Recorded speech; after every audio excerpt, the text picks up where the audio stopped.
Absolument. Bon, bien entendu, au niveau de Colobane et toute cette zone-là, bon, il n'y a pas grand-chose souvent, hein, parce qu'il y a Bamba Fall qui est là-bas et qui gère les choses de main de maître. Partout, voilà. Qui gère avec maestria le coin. Oui, c'est la proximité assurée. Ah oui, la proximité, il est toujours là à côté des populations, avec les populations, dans la population. Voilà, Ngente, tout, il est là. Voilà, c'est ça un maire. Bon, bref, donc messieurs, avec lui c'est pour le meilleur. Ne vous trompez pas de choix. Voilà, il faut savoir choisir. Voilà. Merci. Le Dougoutigui. Ah, le Dougoutigui, bien entendu. Lui, c'est de Tamba à Kédougou, qui dira toute cette zone-là. Non, lui, non, c'est un Kangfori. Kangfori, là. C'est un honneur de savoir qu'il nous suit tous les matins. Ah non, ça, c'est clair. C'est un honneur. Non, c'est clair. Droit de l'homiste chevronné, personnalité chevronnée, autorité respectée dans les actes et dans la pensée et dans la parole. Alhamdoulilah. Non. Vous avez fait le bon choix pour vous informer, monsieur le ministre. Gentleman, monsieur le ministre, bon, espérons qu'il est là, il est en face de nous. Mais quand même, il sait que file. C'est le rendez-vous. Mais le président Macky Sall. Également. Et il nous suit. Le président Macky Sall. Ça, je peux vous le dire. Non, Ibrahim Ali Amat, Ziar Word. Amat Ibrahim Ali, également. Oui. L'édile de la ville de Rufisque. Tu sais, il est au frais, il est au chaud quand il veut, il est au frais quand il veut. En tout cas, il prend soin de lui. Il sort quand même d'une épreuve de la vie. Comme lui, il a toujours vaincu au nom de son crous, de son oisifeur, son bonnet carré et autres. Et bien entendu, avec le président Doudou Wade, il partage les mêmes convictions et politiques et confrériques et entre autres. Donc c'est important quand même de dire bonjour à ces gens-là qui nous accordent du crédit. Et pourquoi ils nous accordent du crédit? C'est tout simplement parce que nous nous intéressons à l'actualité, à l'information. De même que l'imam Ratib Mohamed Moustapha Diagne. Voilà, lui c'est l'imam de la Zawiya. Il n'est pas imam des Diakeye là. Non, bon. Donc c'est parce que nous traitons de l'actualité. Et l'actualité c'est une denrée périssable. D'abord, l'actualité, c'est une obligation. Il faut être informé et en temps réel.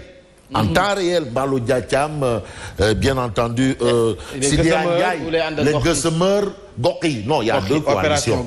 Non, c'est And Gessem Goki. Voilà, And Gessem Goki. Voilà. Si le Goki ne marche pas, on va faire du rendi. Bref. L'actualité qui reste dominée. Fabrice Ngema, joyeux anniversaire à Bijou, femme de charge. Bijou. Oui, femme de charge. Bijou. Oui. Ah, Bijou. Bijou. Elle est de la maison. Ah bon? Oui. Bijou. Femme de charge. Ah, mais magnifique. Un anniversaire, ça se fête. C'est vrai, une année, quand on a une année en plus ou une année de plus, vous savez, les questions de consonance et de sémantique, là, c'est compliqué. Il faut quand même dire joyeux anniversaire. Surtout que nous partageons, bien entendu, le même service. Si l'endroit est propre, si l'endroit est dépoussiéré, c'est parce qu'elles sont. Non, nous sommes des collègues de travail. Merci. Nous sommes des collègues de travail. Alors, vous êtes indispensable. Amina Doukouré, bonjour, merci de nous suivre, bien entendu. Bala Sila, il est toujours là au rendez-vous. Je salue aussi toute la communauté sénégalaise de la diaspora. Voilà, qui est une région du Sénégal érigée en région par le président Macky Sall et qui a même des députés. Et d'ailleurs, il y a une information, on nous fait savoir que Mame Diarra Fam, député du Parti démocratique sénégalais de Karim Wade ou d'Ablaye Wade. Les deux. Bon. De Karim Wade. De Karim Meïssa Wade. Oui, Karim Meïssa Wade. Vraiment qui a été agressé. Alors là, vraiment, je crois que la chienlit n'a pas sa place dans la politique parce que la politique doit se faire avec la tête et non les autres parties du corps. Beaucoup de politique quand même, hein. Débat autour du 3e mandat.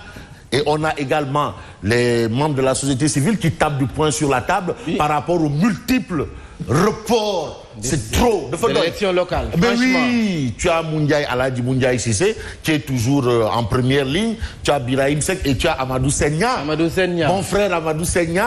Hein, frère en décentralisation. Parce que Nyobok Pape, tonton Daoudania, il faut le comprendre. Donc, il faut comprendre que le débat, en tout cas, on a un débat qui prend forme. Alors, et quand le débat prend forme, il faut bien entendu commencer par la tribune. Le quotidien du groupe des médias. Voilà, à la une de la tribune, il s'agit de quoi? Eh bien, de la tournée économique du président Macky Sall, selon la tribune, au centre politique. au centre politique. En réalité, la tribune considère que Macky allait faire que de la politique. Coloration politique. J'ai bien aimé le titre du Soleil, pas du Soleil, je veux dire du quotidien, le quotidien. Oui. Macky en campagne. Effectivement, il était en campagne. Mais quelle campagne? Vous savez, il faut savoir... Non, c'est-à-dire, il faut intellectualiser l'information. Macky en campagne. Quelle campagne? En campagne électorale? Ou en campagne... Ou peut-être Macky dans la campagne. Macky en campagne. Bon, bref, en tout cas, ses réalisations. Tournée économique au centre politique. Macky en promenade. Pour la tribune, Macky allait faire du Dorontou. Ferlou. Pour ne pas dire Tambambalou. Si on fait du Dorontou, c'est parce que tout est maudit. Ouais, tout est maudit. Il y a de l'air parce que Dakar de fait tanga à faire yoyou. Donc il y a la verdure. La verdure, c'est bon. On en a besoin. Ça permet de revigorer, hein, ou de se revigorer. Donc voir la verdure, c'est important. Les Pichouramatou. Tu connais les Pichouramatou? Bien sûr. Les Pichouramatou qui volent ici. Voilà, voir quelque chose. On ne voit pas à Dakar. Les lionceaux, ça, on n'a pas ça à Dakar. Non, du tout. À moins d'aller au parc de Had. Il est allé voir ça. Il est allé faire du ferlou. Bon, bref, Macky en promenade, c'est la tribune qui le dit. Moi, je n'ai rien inventé. Non, c'est la tribune qui donne les Macky en promenade, pendant ce temps, les sinistrés de Keur Massar contestent leur calvaire. Depuis qu'il a fait un tour à Keur Massar, rien n'a bougé. Selon, bien entendu, la tribune. Bon, on a parlé d'une opération Fendi. Oui. Voilà, Fendi. Bon, qui a démarré peut-être hier, en attendant de voir l'opération Fendi. Peut-être d'ici une semaine, on aura les résultats. Systématisé, bon, ben, on peut quand même considérer la une de la tribune. Des solutions efficaces toujours attendues. Des familles totalement perturbées. Parce que c'est compliqué. Bientôt la rentrée des classes, bientôt ceci, bientôt cela. Alors on a les pieds dans l'eau. Les pieds dans l'eau du côté de la banlieue, ça ne veut pas dire les pieds dans l'eau du côté des Almadies. Chacun a ses pieds dans l'eau. Bon, bref. En tout cas, des familles totalement perturbées. On peut avoir une autre information. Après sa sortie sur les inondations à Guinaouraï, la députée Mame Diarra, femme agressée par des nervis à son domicile.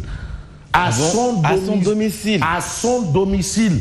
Donc, madame l'honorable députée, il faut porter plainte parce que quand même une agression à domicile, attention, hein, ça devient autre chose. Donc il y a une question de sécurité qui se poserait parce qu'elle est représentante du peuple. Et elle le représente dignement, députée de la diaspora.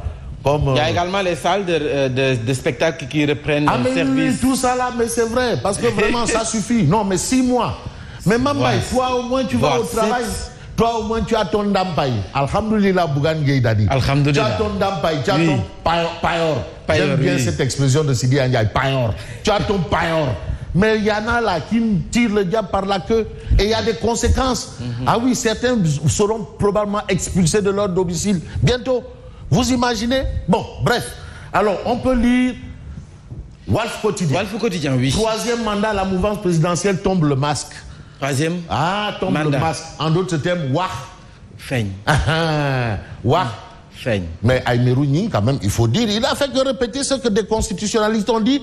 Bon, c'est vrai que Jacques-Mariel Zouanke, il y a tonton Doudouard, le président, qui me dit, attention, il ne faut pas confondre les gens. Parce que le débat là, c'est un débat profond sur le mandat. C'est-à-dire les constitutionnalistes, hein, ils vous disent, tu peux avoir en droit 20 sur 20 sur une thèse, 20 sur 20 sur une antithèse, 20 sur 20 sur une synthèse. Donc ça dépend. Vous savez, c'est compliqué, hein? Bon. Ce n'est pas un débat de façade. Voilà. Pour reprendre Mohamedou Maktar, ce n'est pas du Warsakhalat. Voilà. La mouvance présidentielle tombe le masque, c'est ce qu'on a à la une de Walf Quotidien. Et puis, inondation 2020, plus de 7000 sinistrés dans les bras.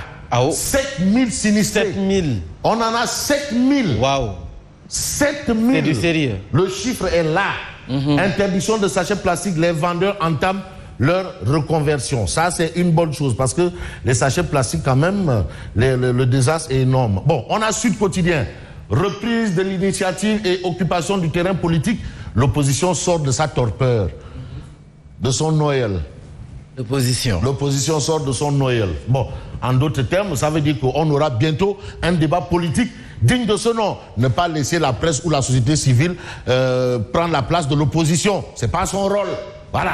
Donc, on va s'intéresser à quel journal. Intéressons-nous, par exemple, pour rester dans justement... Il y a le Témoin, le Quotidien. On a le Témoin quotidien. report des élections locales, la société civile dit non. Date de Fedoy. Ça suffit. Franchement. Reporter délai. Birahim Seck du Forum civil qui considère que la pratique d'offrir illégalement des années supplémentaires à des élus locaux doit cesser. Donc il faut respecter le calendrier électoral. L'heure, c'est l'heure. Après l'heure, ce n'est plus l'heure. On a Aladji Moundiaï Cissé, président de l'ONG 3D. Tu as le poivre sel. Je dis souvent poivre sel. Mais là, il n'a pas les lunettes. Parce que ça, c'est une vieille photo quand même. Mais maintenant, c'est... Avec des lunettes. Ouais, des lunettes. Parce qu'il y a Madame Cissé à ses côtés. Des lunettes Pierre Cardin. Bon, Moundiaï Cissé, président de l'ONG 3D, qui pense qu'on doit respecter le calendrier électoral. Et même si on doit reporter, on doit rester sur l'année 2021. On ne doit pas dépasser. Ngirial. Et là, on nous parle de 2021. Ah oui. Donc en réalité, certains disent que oui, il faut coupler les législatives et les locales. Donc, Moundiaï dit 2021, Tchoko. Les élections législatives, les élections locales doivent se tenir par la force dans les mâles. Et puis on a Amadou Senya. Mais il y a deux Rufisquois. Il y a deux Rufisquois ici à Dara. Une du témoin. Rufisque bien représenté.